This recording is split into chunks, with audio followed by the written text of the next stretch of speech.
미국의 유명한 투자 전문가인 존 템플턴이라는 분이 하신 말씀 중에 우리가 잘 아는 그런 익숙한 말씀이 하나 있습니다. 신이 우리에게 2개의 귀와 1개의 입을 준 것은 많이 듣고 조금씩 말하라는 뜻이고, 잘 듣는 사람이야말로 진정한 대화의 기술을 가진 사람이다 라는 말이 바로 이 존 템플턴이라는 분이 남겨주신 말이죠. 이 말은 사람들이 사람들과 대화를 할 때 어떻게 하는 것이 올바른 언어 태도인가 또 언어 습관인가에 대해서 중요한 교훈이 될 만한 내용입니다. 그래서 이 말이 오늘 저희가 행하는 이 설교 본문 가운데 특별히 19절 말씀에 듣기는 속히 하고 말하기는 더디하라라는 이 구절을 설명해주는 예화로 이 존 템플턴이라는 분이 하셨던 말씀이 자주 예화로 사용이 되고는 합니다. 여러분, 말을 함에 있어서 하는 것보다 듣는 것이 훨씬 중요하다라는 것은, 또 그래서 듣는 것을 잘한다라는 것은 굉장히 바람직한 언어 습관의 태도입니다. 그러나 오늘 본문이 말하고자 하는 것은 그런 일반적인 사람들과 사람들 사이에 오고 가는 언어의 태도나 습관에 관해서 우리에게 가르쳐 주려는 것이 결코 아니죠. 우리가 흔히 말하는 것처럼 생각하는 것처럼 말하는 것보다 듣는 것이 더 중요하다라는 그 의미에서 19절에 듣기를 속히 하라는 말의 의미는 우리가 생각하는 것처럼 듣는 것에 더 치중하라는 그런 의미가 아니라 들은 말씀에 반응하는 것을 속히 하라라는 의미입니다. 그리고 말하기를 더디하며 성내기를 더디하라라는 그 의미도 그 말씀의 순종과 적용함을 상대방이 아닌 나에게 먼저 해야 된다라는 취지로 쓰여진 구절이 바로 19절의 말씀이다라는 것입니다. 그래서 이 19절의 내용을 우리가 잘 이해하려면 아까 우리 진지사님께서도 기도하면서 말씀하셨지만 마태복음 7장 3절에서 4절 말씀에 보면 화면에도 있을 겁니다. 우리 잘 아는 구절이죠. 한번 같이 읽겠습니다. 읽겠습니다. 시작. 어찌하여 형제의 눈 속에 있는 티는 보고 내 눈 속에 있는 들보는 깨닫지 못하느냐. 보라, 내 눈 속에 들보가 있는데 어찌하여 형제에게 말하기를 나로 내 눈 속에 있는 티를 빼게 하라 하겠느냐. 예수님께서 이 바리새인과 서기관들이 하나님께 주신 그 율법을 실제로 그들의 삶 속에 적용함에 있어서 올바르게 적용하지 못하는 그들의 태도를 지적하신 내용이 바로 이 마태복음 7장 3절에서 4절의 내용이다라는 것입니다. 여러분, 예수님께서 이 말씀을 통하여 그들에게 교훈하시고자 했던 것은 진정으로 하나님의 말씀을 받는 사람이란 어떤 사람이냐, 하나님의 말씀을 받았다라고 네가 이야기하려면 그 말씀으로 먼저 어떻게 된다는 겁니까? 자기 자신의 삶을 비춰보는 사람이 하나님의 말씀을 받은 사람이다라고 이야기할 수 있다는 것입니다. 그래서 하나님의 말씀을 받은 사람은, 그래서 그 말씀을 자신의 삶에 비추는 사람은 어떻게 됩니까? 우리가 그 말씀을 나에게 비추면 비출수록 우리가 깨닫게 되고 발견하게 되는 것은 내가 얼마나 큰 죄인이었는지, 하나님 앞에 함부로 설 수 없는 그런 극악무도한 죄인이었다라는 사실을 우리가 더 선명하게 깨닫게 되고, 또 아직도 내 안에 이 옛사람의 본성들이, 이 죄악된 본성들이 아주 깊이 뿌리박혀 남겨져 있다라는 사실을 우리가 말씀을 대하면 대할수록, 그 말씀으로 나를 비춰보면 비춰볼수록 더 많이 알게 된다라는 것입니다. 그렇기 때문에 이 말씀의 생활들이 더 깊어지면 깊어질수록 우리는 내가 얼마나 하나님 앞에서 부족한 존재이고 연약한 존재인가를 깨달아서 겸손하고 낮아질 수밖에 없다라는 것입니다. 겸손하고 낮아진 사람은 함부로 무엇을 못합니까? 다른 사람을 판단할 수 없다라는 것입니다. 또 함부로 누군가를 가르치려고 들지도 않는다라는 것입니다. 그러나 대부분의 사람들은 이런 야고보 사도의 말씀이나 예수님께서 이 바리새인들에게 주셨던 말씀과는 반대로 항상 이 하나님의 말씀으로 자기 자신을 비출 때는 어떻게 합니까? 관대합니다. 자기 자신을 향한 하나님의 말씀은 항상 어떤 식으로 받아들입니까? 나에게 위로가 되고 내가 하려고 하는 그 일에 확신을 주는 도구라고 생각들을 합니다. 그러나 그 똑같은 말씀으로 타인을 비출 때는 어떻게 하냐면 그 말씀으로 그 사람이 잘못된 것 하나하나를 온전히 지적해내고 그 말씀으로 그 사람에게 다시 없을 상처와 아픔을 남기는 것이 하나님의 말씀을 가지고 그 말씀에 익숙하다고 하는 사람들의 태도일 때가 많다라는 것입니다. 그리고 이렇게 말씀을 대함에 있어서 자식이 자신과 타인을 대하는 이런 이율배반적인 모습이 가장 최종적인 형태로 드러나는 것이 뭐냐면 바로 성냄이다라는 것입니다. 여러분, 사실 화를 낸다라는 것 이것 자체는 전혀 나쁜 것이 아닙니다. 왜냐하면 분노, 화는 하나님께서 우리에게 주신 감정입니다. 그렇기 때문에 하나님께서 우리에게 주신 그 감정이 나쁘다 잘못됐다라고 말을 할 수는 없죠. 오히려 예수님께서도 이 땅에서 공생의 사역을 하시는 동안 수없이 분노하시고 화를 내셨습니다. 그러나 예수님께서 분노하고 화를 내셨던 그 상황들을 우리가 곰곰이 살펴보게 되면 예수님께서는 성전 안에서 장사를 하고 있는 그 장사치들을 상대로 분노하셨습니다. 또 십자가에서 죽으셔야지만 하나님의 뜻과 계획이 이루어지는데 절대로 그런 일이 일어나지 않게 하겠다라고 나서는 그런 베드로를 보시며 또 분노하고 화를 내셨습니다. 이것처럼 하나님의 뜻보다는 자기 자신의 의지와 뜻을 관철시키려 하고 하는 그런 제자들의 모습을 보실 때마다 또 예수님은 분노하셨다라는 것입니다. 그리고 하나님께서 주셨던 이 율법을 가지고 자기 자신뿐만 아니라 그 말씀의 배움의 대상이 되고 있는 그 백성 전체를 낭떠러지로 인도하고 있는 그 서기관과 바리새인들을 대상으로 예수님께서는 분노를 하셨다라는 것입니다. 그러나 여러분, 우리가 이 땅을 살아가면서 다른 사람 말고 내가 분노하고 화냈을 때 내가 무엇으로 분노하고 화를 내고 있는가를 한번 곰곰이 생각해 보십시오. 여러분, 서로 사랑해서 결혼을 한 사람들이 부부죠. 근데 막상 결혼을 하고 나면 아주 사소한 일로도 참 많은 다툼들을 하는 게 또 부부입니다.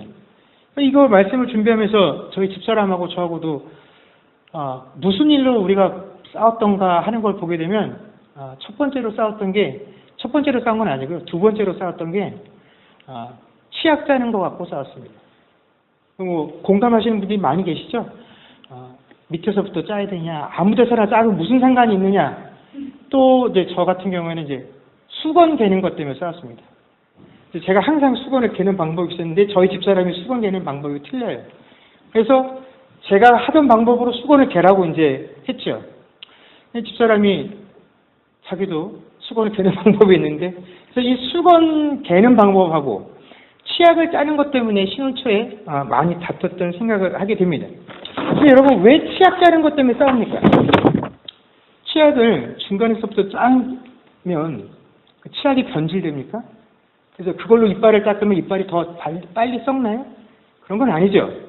수건을 내가 원하는 스타일이 아니라 상대방이 원하는 스타일로 개면 그 수건이 세균이 더 많이 껴서 다음날 내가 그 수건으로 얼굴을 닦으면 얼굴이 잘 안 닦이기 때문에 그래서 우리가 화를 냅니까? 아니죠. 이것은 옳고 그름의 문제가 아니라 무엇 때문입니까? 저 사람하고 나하고 의견이 다른데 저 사람이 내 의견에 동조하지 않기 때문에 화를 내는 것입니다. 이 의견이 다르다라는 게 저 사람이 틀렸다라는 것도 아니고 그냥 다르다는 것뿐입니다. 문제를 해결함에 있어서 방법이 다른 것인데 그 서로 방법이 다른 것에 내가 옳다라고 생각하면 내 방법에 따라오라고 하는데 그 방법에 동조하지 않는 것, 그것 자체가 굉장히 기분이 나쁜 겁니다. 그래서 거기에 화를 내게 된다라는 것이죠. 여러분, 우리가 세상을 살다 보면 사람들은요, 이 땅을 살아가면서 우리가 꼭 지켜야 될 그런 일반적인 상식이나 도덕이 무너진다고 해서 결코 그것 때문에 화내지 않습니다. 우리가 꼭 지켜야 될 그 룰이 파괴되었다라고 해서 화내지 않습니다. 그것이 아무리 땅에 떨어지고 그 법률이 파괴되어지고 도덕이 땅에 떨어져도 그 피해가 나에게 직접적으로만 오지 않으면 우리는 그 문제에 대해서 관여하지 않습니다. 분노하지 않습니다. 그러나 아무리 작고 사소한 문제라도 그것이 내 이익에 방해가 되면, 나에게 손해가 되면 어떻게 합니까? 우리는 불같이 화를 낸다라는 것입니다.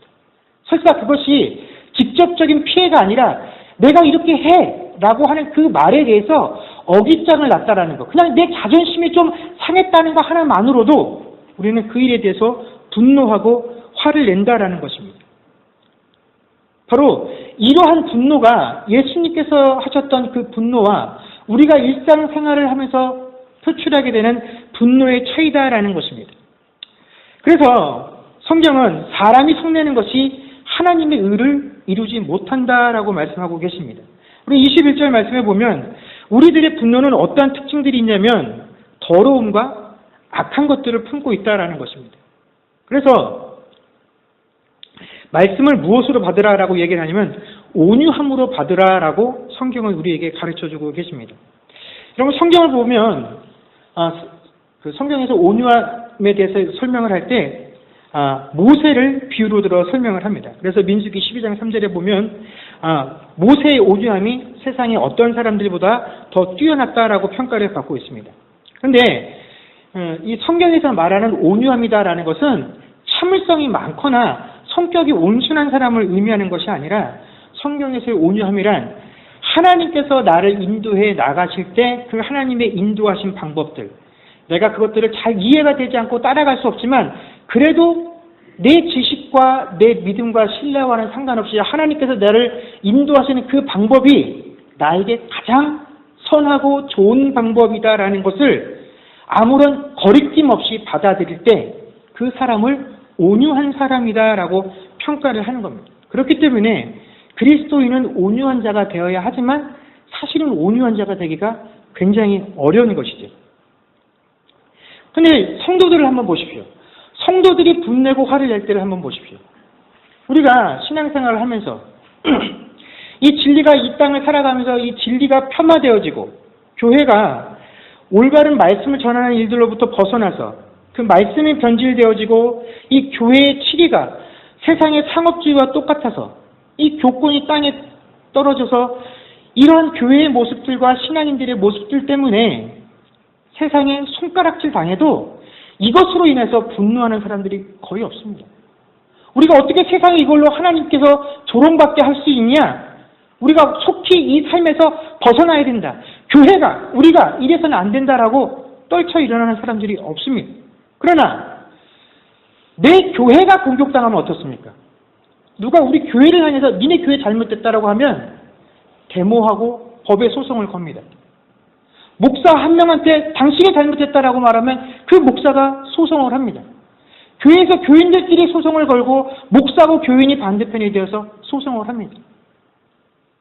그 중에 한쪽이라도 우리가 이런 일들을 행했을 때, 이런 일이 벌어졌을 때 하나님께서 우리에게 어찌하라라고 말씀해 주시는가를 그 말씀 안에서 그 기준을 찾았다라고 한다면, 우리가 이런 일을 행함에 앞서서 우리가 이런 일들을 행했을 때 세상이 우리를 어떻게 판단하고 하나님의 이름이 그들 앞에 어떻게 되었을까를 생각한다면 결코 행할 수 없는 일들이 내 자존심이, 내가 이루어 놓은 것들이 공격을 받으면 우리는 분연히 그 일에 분노하고 화를 낸다라는 것입니다. 여러분, 이렇게 성경에서 온유하다라고 평가를 받았던 이 모세조차도 성경에서 딱 2번 크게 성을 낸 적이 있었습니다.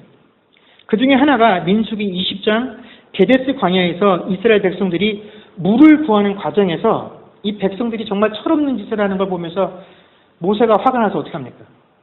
지팡이로 반석을 쳐서 물을 내는데 그 반석을 칠 때 어떻게 합니까? 개인적인 화를 그 백성들을 대상으로 품어서 분노하면서 바위를 치죠. 사실 이 모세는 40년 광야 생활 동안 그 백성들을 인도함에 있어서 백성들의 모든 불평과 불만을 어떻게 했던 사람입니까? 몸소 받아냈던 사람입니다. 그들이 하나님과 함께 꼭 이 모세를 향해서 당신 이렇게 하려고 우리를 그 애굽 땅에서 건져내서 우리로 하여금 이곳에서 목말라서 배고파서 죽게 만들었냐라고 하는 그 모든 비난을 자기 한 몸으로 다 받아냈던 그런 사람이었습니다. 이 모세가 하나님께서 이런 백성들의 모습을 보면서 야, 내가 화가 나서 도저히 안 되겠다. 내가 이 광야에서 지금 나온 녀석들을 다 죽여버리고 모세, 너와 너의 직계 가족들로 새로운 내 백성들을 만들겠다라고 하셨을 때에도 모세가 어떡합니까? 하나님 그러지 마시고 한 번 더 이들에게 기회를 주십시오. 하나님께서 진노하셔서 이 백성들을 멸하면 저는 이해가 되지만 이 이방 족속들이 비웃게 될 것이다라고. 그러니 하나님 한 번 더 이 백성들에게 긍휼을 베풀어 달라고 하나님, 제가 이 사람들에게 손가락 세우고 비난받는 거 이런 건 정말 아무것도 아닙니다. 오직 하나님이 이방인들에게 비난받지 아니하도록 이들에게 한 번 더 기회를 주십시오 하고 이 백성들의 목숨을 놓고 하나님께 기도하고 간구했었던 사람이 모세였습니다. 그런데 그 모세가 이 게데스 광야에서 이 이스라엘 백성들에게 분노하면서 이 반석을 쳤다는 이유로 어떠한 평가를 받게 되냐면 민수기 20장 12절에서 여호와께서 모세와 아론에게 이르시되 너희가 나를 믿지 아니하고 이스라엘 자손의 목전에서 내 거룩함을 나타내지 아니한 고로 너희는 이 회중을 내가 그들에게 준 땅으로 인도하여 드리지 못하리라 하시니라 라고 말씀하셨습니다. 너희가 그때 행한 일, 사실 우리 입장에서 보면 40년 동안 모세가 그런 일을 당하고 고작 2번 그들에게 화를 냈을 뿐인데 하나님 그 정도도 봐주지 못하십니까? 우리는 모세의 분노에 충분히 공감할 수 있다라는 것입니다. 이스라엘 백성들이 하나님께 한 행동이나 모세에게 했던 그 행동들이 비춰보면 모세의 행동은 흠이라고 말할 수도 없는 그런 일들입니다. 그러나 하나님께서는 그렇게 보지 않으셨다라는 것입니다. 인생에 딱 2번 하나님께 부름받아서 40년 동안 그들을 광야에서 인도하면서 2번 성을 냈을 뿐인데 그 2번의 성냄 가운데 한 번을 너희가 이스라엘 자손의 목전에서 내 거룩함을 나타내지 못했다라는 그 이유로 너희는 그들을 데리고 내가 약속한 땅에 들어가지 못할 것이다 라고 말씀하셨다라는 것입니다. 여러분, 우리가 얼마든지 이 모세와 똑같은 상황에 처할 수 있다라는 것을 기억해야 합니다.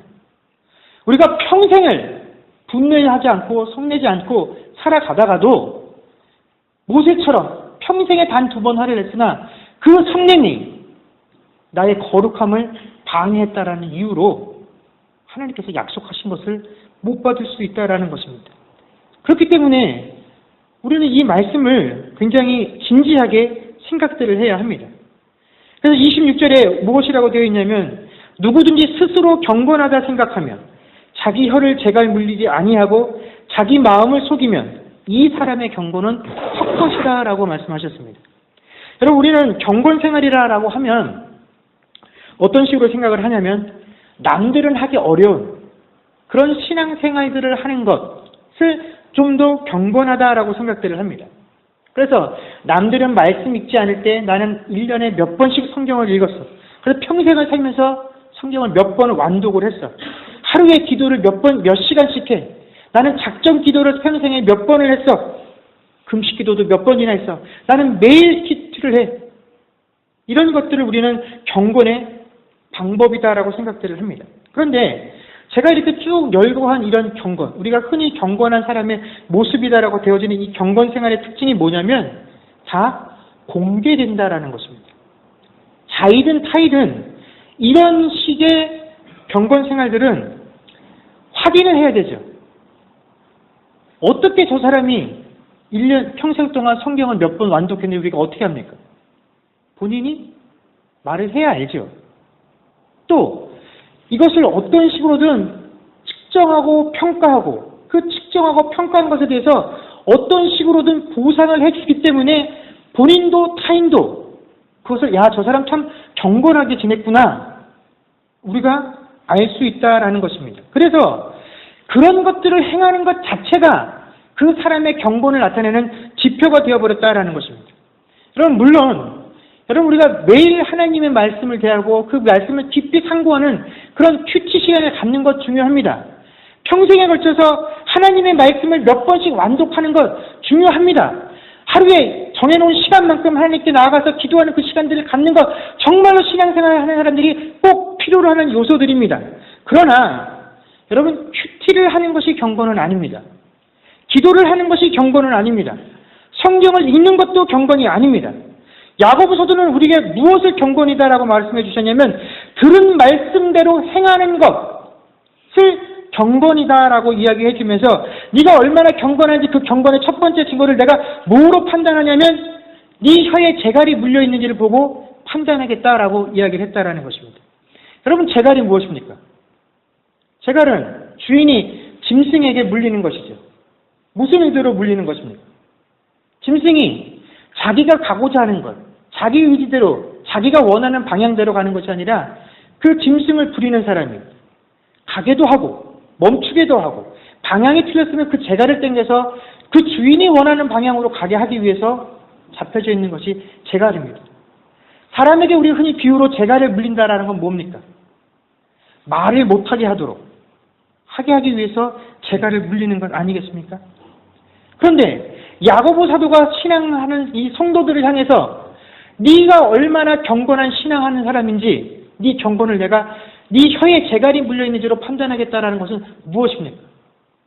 내 뜻대로 내 의지대로 가지 말라라는 것입니다. 우리를 부리는 자가 누구시라는 겁니까? 하나님이시다라는 것입니다. 그 하나님께서 당기시는 방향으로 가라고 할 때, 채찍질할 때, 멈추라고 할 때 가고 멈추고 그 방향으로 바라보고 움직일 수 있어야 한다라는 것입니다. 여러분, 우리에게 방향을 제시하는 사람은 가르쳐 주시는 분은 한 분이면 족합니다. 누구십니까? 하나님이시면 족합니다. 그 재갈의 역할을 하는 게 뭡니까? 말씀입니다. 제가 목사라서 여러분들에게 앞에 서서 말씀을 전하고 뭔가를 가르친다라고 한다면 제가 여러분들에게 가르치는 건 제 사상과 제 생각이 아닙니다. 하나님의 말씀을 우리가 조금 더 쉽게 하는 것이고 이것을 어떻게 됩니까? 제가 행동으로 여러분들에게 가르쳐야 비로소 제 경건이 되고 제 신앙이 되는 것입니다. 누구라도 다 마찬가지다라는 것입니다. 교회에서 지도자가 되어서 누군가 앞에 서서 뭔가를 가르치고 말한다라는 것은 말로 지식을, 규칙을 설명하는 것이 아니라 뭡니까? 하나님께서 우리에게 주신 그 규칙을 당신도 받았고 나도 받았는데 나는 당신에게 무엇으로 가르치냐면 나는 그 말씀을 행하는 것으로 누군가에게 가르칠 뿐이다라는 것입니다. 이것이 야고보 사도가 우리에게 말한 경건의 진짜 모습이다라는 것입니다. 그래서 여러분 우리가 경건을 논하기에 앞서서 이 경건이라는 것이 내가 얼마나 성경을 많이 읽었느냐, 기도를 많이 했느냐, 내가 하루에서 뭘 얼만큼 했느냐, 하나님 앞에 보여줄 수 있는 것으로 하여지는 것들이 아니라 내가 하나님께 받은 것들을 가지고 이 세상에서 얼만큼 그 말씀대로 행하고 있느냐 하는 것으로 비춰져야 할 것입니다. 그래서 앞에 제가 서두에 말씀드린 것처럼 우리가 말씀 앞에 섰다라는 것은 누구를 돌아보는 것입니까? 타인을 돌아보는 것이 아니라 나를 비추고 내 삶에 먼저 적용하는 것이 이것이 바로 19절의 참된 의미다라는 것입니다. 여러분 이처럼 야고보 사도는 듣는 것과 행함의 간격이 큰 사람들 이런 사람들을 일컬어서 뭐라고 말을 하냐면 자기 자신을 돌아보지 않고 남들에게 가르쳐주는 일에만 열중하고 자신을 돌아보는 일이 소홀한 이 사람들을 향해서 뭐라고 하냐면 자기 자신을 속이는 자라라고 이야기를 했습니다. 그 말씀을 자기에게 비추면 그렇게 할 수 없기 때문에 그렇다라는 것이죠. 22절에 그렇게 이야기했다라는 것입니다. 그리고 이것을 설명하기 위해서 한 가지 예를 들어 설명하죠. 그것이 바로 거울입니다. 여러분 우리가 거울을 보는 이유와 목적이 무엇입니까? 나오기 전에 다 거울 한 번씩 보셨잖아요. 그렇죠? 왜 거울들 보고 나오셨습니까? 내 얼굴에 혹시 뭐 묻은 것은 없나? 내 머리가 단정한가? 어디 내 옷이 뭐가 삐뚤어진 것은 없나? 다 누구를 보는 겁니까? 나를 보는 거죠. 내가 뭔가 잘못된 것이 없나를 살피기 위해서 거울을 보는 것입니다.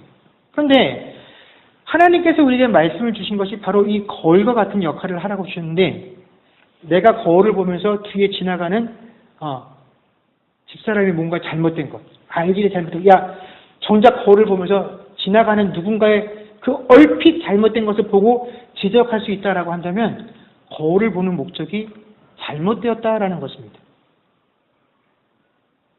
그래서 거울을 보고 자기 자신을 돌보지 않고 다른 사람들의 뭔가를 보고 있는 사람들은 거울을 보는 목적에서 벗어나 있다라는 것이 이 거울의 예를 들어서 우리에게 설명해 주신 것이죠. 여러분 원래 히브리인들에게 있어서 그들은 들었다라고 말할 때 그 들음에는 이미 어떠한 의미가 포함이 되어 있냐면 행함이다라는 의미가 포함이 되어 있는 것이 히브리인들이 말하는 들음의 참 의미이다라는 것입니다. 그래서 성경에도 보면 이 들음이다라는 의미로 사용되어진 단어들의 그 어원을 잘 살펴보게 되면 이 들음이라는 단어 자체는 쉐마라는 단어인데 이 쉐마라는 단어는 원래 동사 샤마에서 오는 겁니다. 근데 이 샤마라는 동사는 두 가지 뜻을 동시에 품고 있습니다. 뭐냐면 듣는다라는 말과 순종하다라는 의미 두 가지를 동시에 포함하고 있는 단어가 이 샤마라는 동사입니다. 그래서 우리가 뭐 가끔 설교 시간에도 듣거나 뭐 좀 유대인들의 율법에 관한 것들을 설명할 때 쉐마라는 이야기들을 많이 들으실 겁니다. 유대인들의 기도문 중에. 근데 이 쉐마라고 하는 이 외침 속에는 무엇이 들어있냐면 우리나라 말로 표현하면 청종이라는 단어와 가장 흡사합니다. 이 청종이라는 단어의 뜻을 한자어로 그대로 풀이하면 어떻게 되냐면 듣고 어떻게 하는 겁니까? 따라간다는 얘기입니다. 들은 대로 그대로 따라간다는 의미가 이 청종입니다. 그래서 이 구약 성경에는 이 쉐마라는 단어가 무려 36번이나 등장을 합니다. 히브리인들은 하나님께서 말씀하실 때 그 말씀을 청종한다라고 표현할 때 그 말에는 듣겠습니다가 아니라 어떻게 한다는 의미가 포함된다고요? 자동적으로 듣고 그 말씀대로 따라가겠다라는 의미가 들어간 표현이 이 청종의 의미다라는 것입니다. 그러므로 듣기만 하고 그 말씀을 따라가지 않는다라는 것은 듣지 않았다라는 것과 어떤 것입니까? 똑같은 의미입니다. 이것이 히브리인들이 가지고 있는 들었다라는 말의 의미인 것입니다. 여러분, 우리는 흔히 예배 시간에 말씀을 듣는 중에 그 설교자들의 말에 아멘이라고 화답들을 합니다. 여러분, 근데 그 아멘이라는 말의 뜻이 무엇입니까? 네, 그렇습니다. 제가 그렇게 하겠습니다라고 하는 그 동의가 아멘이라는 단어의 뜻입니다. 그런데 우리가 말씀에는 분명히 아멘을 합니다. 그러나 그 말씀이 우리의 삶으로 들어갔을 때 과연 아멘이 되고 있느냐? 대표 기도하는 사람이 대표하는 기도 가운데 우리가 중간중간에 아멘으로 또 그 기도자의 기도가 다 끝났을 때 우리가 동일하게 아멘으로 반응을 하는 것은 그 기도자의 기도가 그 사람 한 명의 기도가 아니라 나도 그 기도자의 기도대로 행하겠습니다. 동의합니다라고 하는 그 표현이 고백이 들어가는 것입니다. 그러나 우리의 신앙을 들여다보게 되면 아멘은 있으나 아멘의 삶은 없는 것. 이것이 우리 삶의 가장 큰 문제이고 신앙과 우리의 삶이 부조화가 되는 또한 이유이기도 하다라는 것입니다. 이제 말씀을 맺겠습니다. 여러분, 우리가 읽었던 본문 말씀 25절에는 우리에게 이렇게 말씀하고 계십니다. 자유롭게 하는 온전한 율법을 들여다보고 있는 자는 듣고 잊어버리는 자가 아니요 실천하는 자니 이 사람은 그 행하는 일에 복을 받으리라 라고 말씀하고 계십니다. 여러분, 많은 신자들이 말씀을 듣고 그 말씀을 들었다라는 흔적을 어디에 남기냐면 성경책에 남깁니다. 온갖 색깔로 성경에 칠을 합니다. 그리고 자신들이 깨달고 느낀 것들을 성경책에 적습니다.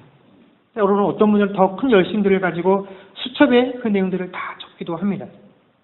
그래서 성경책에 그 모든 것들을 흔적을 남기려고 합니다. 그러나 오늘 야고보 사도가 우리에게 가르쳐주는 그 말씀의 들음은 성경책에 새겨지는 것이 아니라 어디에 새겨져야 되는 것들입니까? 우리의 삶에 비로소 새겨져야 말씀을 들었다라고 할 수 있는 것이다라는 것입니다. 여러분, 우리가 말씀을 들을 때 우리는 그 말씀 속에서 하나님께 복받기를 원한다라고 이야기를 합니다. 그러나 우리가 정말 그 말씀을 들어서 어떻게 해야 복을 받느냐? 그 말씀 속이 내 마음에 울리고 그 말씀이 내 마음속에 감동이 되어서 그것이 우리 인생의 복으로 오는 것이 아니라 어떻게 해야 됩니까? 그 말씀이 내 삶 속에 행함으로 드러나야 비로소 어떻게 된다고요? 복을 받게 되리라라고 오늘 25절 말씀이 우리에게 말씀해주고 있다라는 것입니다. 여러분, 제가 바라기는 여기 앉아 계신 여러분 한 명 한 명들이 참으로 하나님의 말씀으로 인하여 복받는 인생들 되기를 주의 이름으로 간절히 축원합니다. 여러분, 그러기 위해서는 우리는 듣기는 어떻게 된다고요? 속히 해야 합니다. 말하기는 어떻게 해야 된다고요? 더디해야 합니다. 또 뭣도 더디해야 된다고요? 성내기도 더디해야 합니다. 이것은 하나님의 의를 잃을 수 없기 때문에 그렇습니다.